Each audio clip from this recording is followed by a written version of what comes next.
Anda masih bersama kami, pemirsa, di Berita Kriminal Borgol. Satreskrim Polres Lubuk Linggau menangkap pelaku pencurian besi milik PT KAI. Uniknya, dalam penangkapan, petugas kepolisian menyanyikan selamat ulang tahun kepada pelaku yang sedang tertidur. Inilah suasana di TKP saat Satreskrim Macan Lubuk Linggau menangkap seorang pelaku pencurian yang sedang tertidur di kediamannya, Kelurahan Jawa Kanan, Kecamatan Lubuk Linggau Timur 1. Upaya polisi akhirnya berhasil menangkap pelaku pencurian dengan membangunkan pelaku dengan menyanyikan lagu Selamat Ulang Tahun. Cara ini dilakukan agar pelaku tidak terkejut saat ditangkap.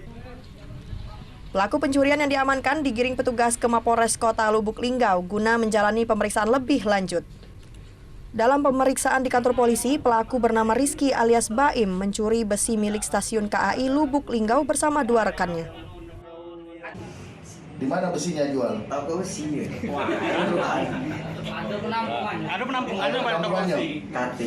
Kau dapat kebagian berapa? Dapat bagian berapa? Tidak tahu, udah ngeraih. Pihak Kereta Api Indonesia mengapresiasi jajaran Satreskrim Polres Lubuk Linggau yang berhasil menangkap pelaku pencurian besi kereta api. Kalau sebelumnya ya banyak, alhamdulillah berkat dari Polres Lubuk Linggau banyak sudah diungkap kan pencurian kan dari Polres Lubuk Linggau. Kita berterima kasih Pak kepada Kapolres dan tim Satreskrim Polres Lubuk Linggau atas keberhasilan penangkapan ini. Sebelumnya polisi sudah berhasil menangkap satu orang pelaku berinisial L pada tahun 2022 lalu. Modus pelaku melakukan pencurian masuk ke dalam gudang spare part dengan cara memecahkan kaca.